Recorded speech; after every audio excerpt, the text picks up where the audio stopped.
le tempo de tous les tempos.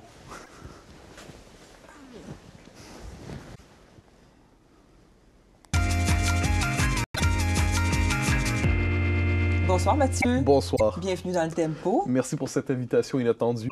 Mais c'est un grand plaisir. Mathieu, quand je vous ai vu arriver sur Twitter, je me suis dit 140 caractères, ça n'a aucun bon sens. Il y a 2 mots qui vont rentrer là-dedans à peu près. C'est quoi comme exercice pour vous? C'est-tu violent? Oui, c'est une douleur et je n'ai pas réussi encore à en prendre le pli. Okay. C'est-à-dire, finalement, Twitter, pour l'instant, me sert à relayer des textes de 40 pages, de 30 pages, quelquefois les chroniques. Alors ça, je suis tout à fait à l'aise pour présenter le papier, mais 140 caractères, je réussis toujours pas à savoir comment on réussit à penser en 140 caractères. Non, ça, on pense pas. Alors, on peut réagir, on peut avoir un coup de colère, on peut faire un clin d'œil, mais réussir à 140 caractères à penser, j'ai pas encore réussi. Mais manifestement, certains le réussissent, donc un jour, je réussirai. Ben, on verra ça. Mathieu, il y a quelque chose de nettement changé chez vous. Débit ralenti, d'utilisation de mots de 4 syllabes maximum. Je fais des blagues, j'exagère. Je m'en permets 5. 5 de temps en temps. Qu'est-ce qui vous est arrivé? Est-ce que c'est d'écrire dans le Journal de Montréal? Est-ce que c'est le succès? Est-ce que c'est l'amour? Qu'est-ce qui s'est passé? Je répondrai oui à chacune de ces questions. Ah oui? Mais je prendrai 2 éléments. Le premier, c'est, je me souviens, quand j'ai commencé à écrire régulièrement dans les journaux à la mi-vingtaine, mon ami Christian Dufour, donc qui me donnait quelques conseils, je lui envoie un papier une fois, 1200 mots, 1400 mots, et il me dit « Tu dois le ramener à 1000 ». Je dis « C'est impossible. C'est absolument impossible d'accepter cette idée. Je n'accepte pas 1000 mots ou rien ». Et 5 ou 6 ans plus tard, lorsque mes étudiants viennent me voir et me demandent des conseils pour écrire dans les journaux, ils me disent 1400, 1500, sinon comment dire quelque chose? Et je leur dis non, 600 mots ou rien. Donc manifestement, d'un professeur à l'autre, le conseil se transmet. Oui. Mais quant à la réponse, j'ai essayé de me sauver de la question. L'amour?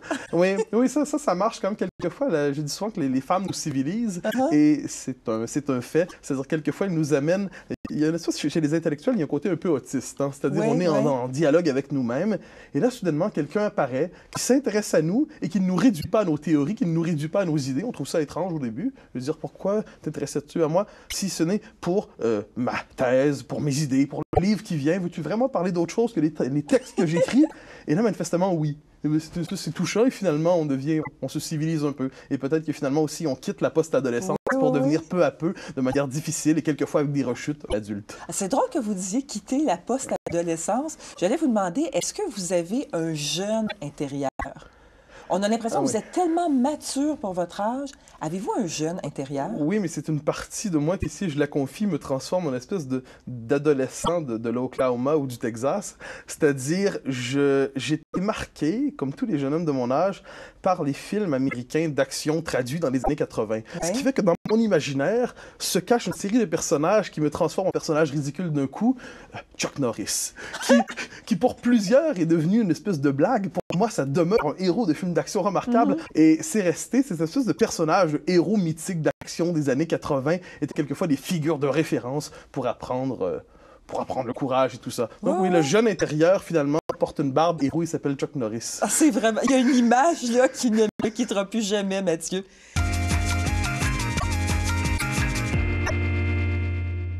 J'ai l'impression qu'il y a beaucoup de francs-tireurs de la parole sur toutes nos tribunes en ce moment. Et ce que vous n'êtes pas, j'ai l'impression que vous êtes plus rebelle que tous ces opinionneurs qu'on entend. Je l'ai souvent dit à la blague, et je le dis encore aujourd'hui, vous voulez être un authentique révolutionnaire aujourd'hui. Ça vous tente, manifestement, très bon. Mariez-vous, trompez pas votre femme, ayez des enfants, ayez une maison, ayez un tempo. Oui. Et ne vous en désolez pas, faites des cadeaux à votre mère, et ainsi de suite. Là, vous serez un révolutionnaire inattendu, incroyable. Cet homme, finalement, consent une certaine routine. Kundera demande dans l'immortalité, comment fait-on pour vivre avec une époque par rapport à laquelle nous sommes fondamentalement en désaccord? Et là, ça m'avait frappé. C'est une phrase que j'ai entourée et que j'ai relue 100 fois. Comment vivre avec une époque ou dans une époque avec laquelle on est en désaccord? Et c'est ce que je creuse d'un texte à l'autre, d'un livre à l'autre. Vous êtes un homme de mots, visiblement. Pour vous, quel est le plus beau mot de la langue française? Héritier. Héritier, probablement. Ou fidélité, les deux termes se recoupent. L'homme ne naît pas de rien. La gratitude est le premier des sentiments humains, c'est le sentiment le plus honorable, je crois. C'est-à-dire, c'est l'amour du donné, c'est nous ne naissons pas de rien, et avant de tout critiquer, dire merci. Le Québec a besoin de quoi, selon vous? De se réconcilier avec lui-même. Et je m'explique. Ça m'a profondément marqué. C'est il y a quelques mois, je sors du restaurant avec, avec ma copine, et là, on rencontre une de ses amies qui a vu qui a sorti ce soir-là avec une de ses copines, elle et trois garçons. Les types étaient des mufles, des rustres, ils savaient véritablement pas comment fonctionner en société, ils ne savaient pas plaire aux femmes, je crois qu'ils n'ont même pas eu la dignité de leur offrir quoi que ce soit. Alors jusqu'ici, excellente raison pour congédier ces garçons. Mhm. L'explication m'a rendu fou. Ils étaient, dit-elle, l'amie en question, trop québécois. Comme dans Rustre, colon, comme on dit, ils étaient trop québécois. Et là, j'ai sauté dans les airs. Être trop québécois, autrement dit, comme si le fait d'appartenir à cette nation, d'appartenir à cette société, de vivre cette identité, c'était une forme de prolétarisation culturelle. Plus on monte en société, plus on est distingué, plus on est raffiné, plus on est cultivé, lettré, plus on maîtrise le langage. Nous n'appartenons plus au Québec, on devient soit un Montréalais de prestige, on devient un Américain, on devient un citoyen du monde, mais la condition québécoise, c'est une espèce de réduit provincial condamné au pâté chinois. Oui. Et ça m'exaspère profondément.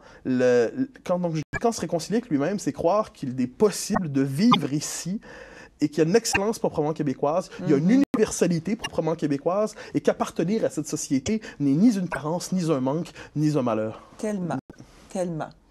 Avant de vous laisser partir, de quitter le tempo, Mathieu, une dernière confidence. Il y en a eu quand même quelques-unes, j'apprécie, mais c'est le lieu de toutes les confidences, alors une dernière. Lorsque j'étais assez jeune, je prenais mes marches, je prenais ma douche, comme tout enfant qui se lave de temps en temps, et je pratiquais des discours, sans trop de raison. Et ce qui fait que je m'improvisais orateur dans ma douche pour le plus grand des plaisirs de mes parents, dont la chambre n'était pas loin. Et c'est resté cette espèce de discours dans la douche qu'il m'arrive encore de livrer pour le plus grand malheur de mes voisins, probablement. C'est le seul endroit, finalement, où je peux me prendre pour le général de Gaulle sans que personne ne rie de moi. Alors, il y a ça, mais plus encore, il y a les chansons dans la douche. Alors là, et là, on peut dire, oui, tout le monde chante dans la douche, mais ça dépend. Tout le monde ne se prend pas pour un ténor dans la douche. Okay. Et c'est à ce moment que je me rends compte d'une vocation en moi que je ne me connaissais pas, mais qui manifestement traîne ici. C'est la possibilité d'avoir une scène immense, non pas pour livrer un discours éloquent, mais pour faire les chansons les plus, comment dire... avec le roulement de tambour et ainsi de suite, presque chanter un hymne national, chanter des hymnes nationaux dans la douche. Et je sais que c'est pas très sexy, je sais qu'on va me le reprocher d'avoir dit ça, je sais que ce soir-là... intérieur. Et je sais que ce moment-là, normalement, je vais coucher sur le divan ce soir-là pour avoir confié ça, mais néanmoins, quelle passion inavouable est donc désormais avouée. Merci beaucoup, Mathieu Bock-Côté. Merci beaucoup.